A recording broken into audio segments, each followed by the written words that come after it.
Hello everyone, my name is Pamela Harlan-McSwain and I will be giving you the history and my final exam video for the history of American higher education.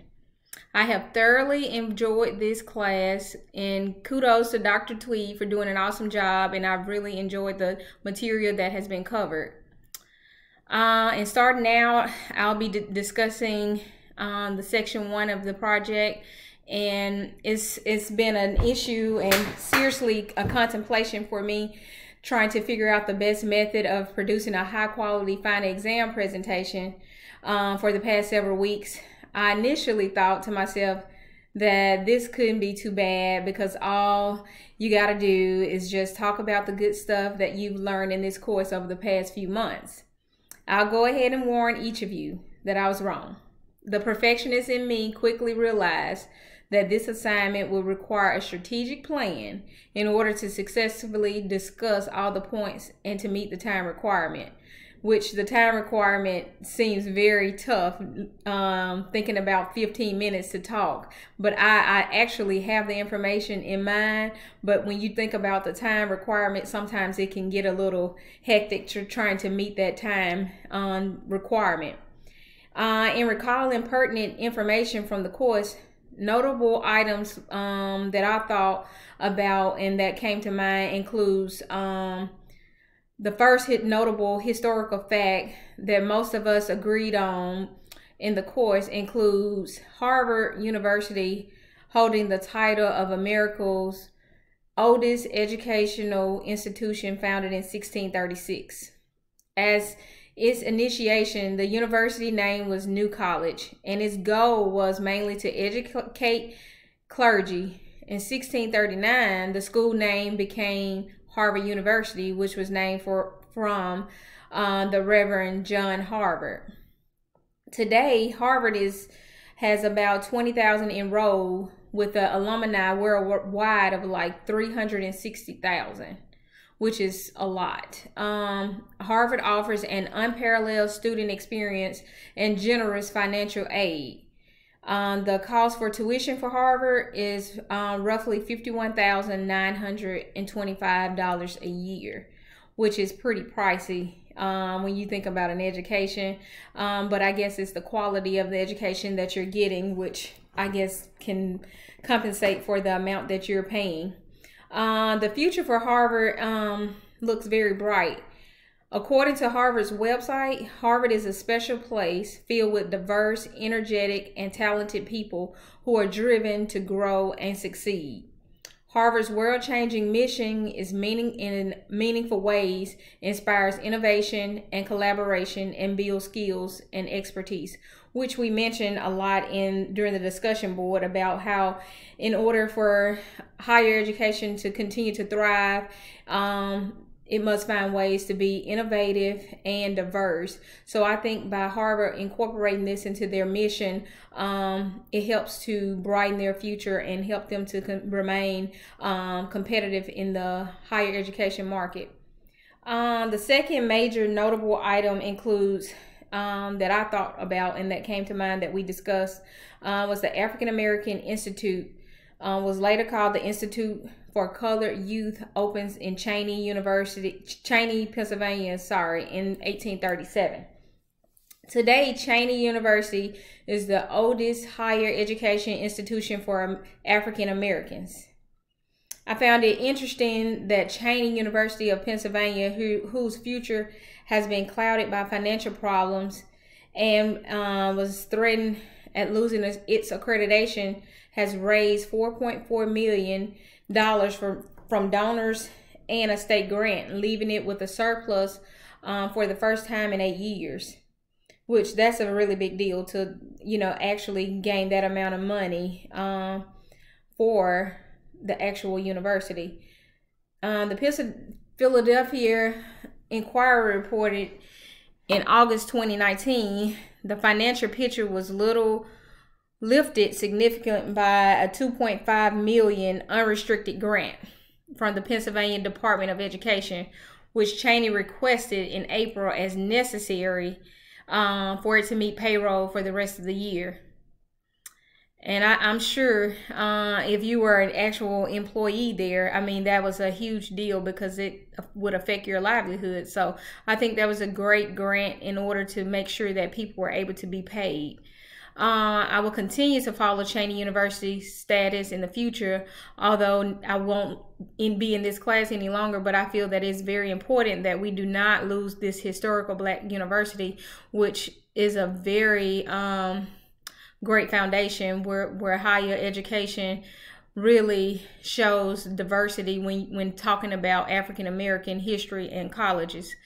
The third major notable item includes founding the Joliet College, Junior College in Illinois, with an enrollment of 6 students back in 1901. JJC was established as the first community college in America. Today, JJC serves more than 38,000 students in credit and non-credit courses. Looking to the future, I think the college has continued to expand to meet the dynamic needs of its community. Ongoing projects included construction of the JJC Event Center on the southwest side of the main campus, which opened in fall 2017. It features 2 basketball courts, configuration options for competition, basketball and volleyball tournaments, portable batting cages, conditioning space, and perhaps more importantly, enough space to accommodate both athletic competitions and graduation ceremonies. This is huge when you're looking at the future, as we discussed how athletics is playing a major role in higher education and the popularity of why so many college students are actually entertaining the thought of even attending college. So I find that them even incorporating this athletic type establishment and basketball courts is very important for their enrollment in the future. Additionally, in fall 2017, the college showcased the expanded Romeoville campus. The expansion added more than 49,000 square feet to the existing campus. Since it opened in 1993, enrollment has grown 45% in the last 10 years, that is a huge deal. That's awesome. The new 2-story facility includes student services, a bookstore, cafeteria, classrooms, and laboratories. So that is really a great indication for a bright future for them, and it shows that they are progressing, and I think that's a great thing to look at when you're thinking about the future for the university and the colleges.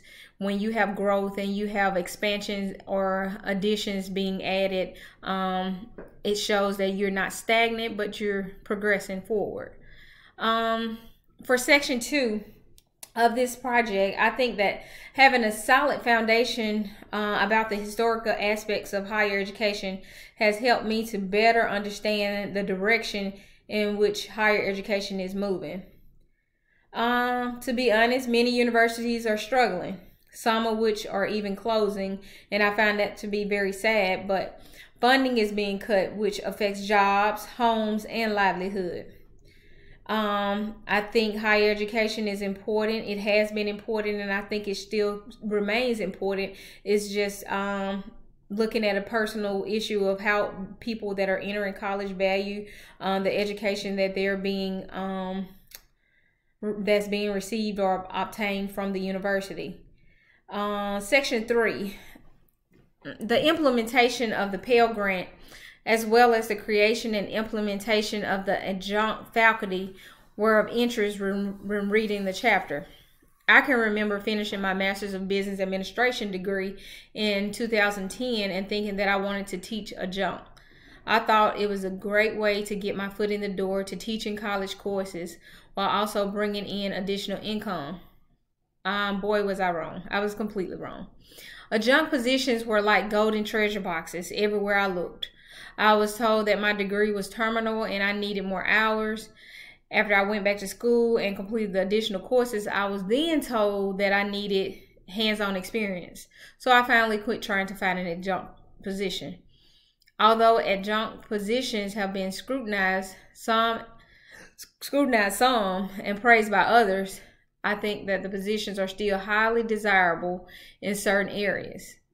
I believe students and adjunct faculty can really benefit from the interaction of these classes. Maybe after I complete this degree, I'll look into teaching again. I really enjoy interacting with students and being able to engage with higher education, but finding an entrance into that field has been hard because they require hands-on experience. So in closing, I really appreciate the historical significance of the funding universities, colleges, and community colleges, and now I better understand how the country has progressed. However, I am also aware that much work has to continue to be done in the future to make education, well, higher education, accessible and affordable for everyone. This will be possible through the implementation of more financial aid, grants, and less student loans to help minimize student loan debt and other educational opportunities. I've thoroughly enjoyed everything I've learned, and I really appreciate everyone taking the time to listen. Hope you enjoy the rest of your day. Thanks so much.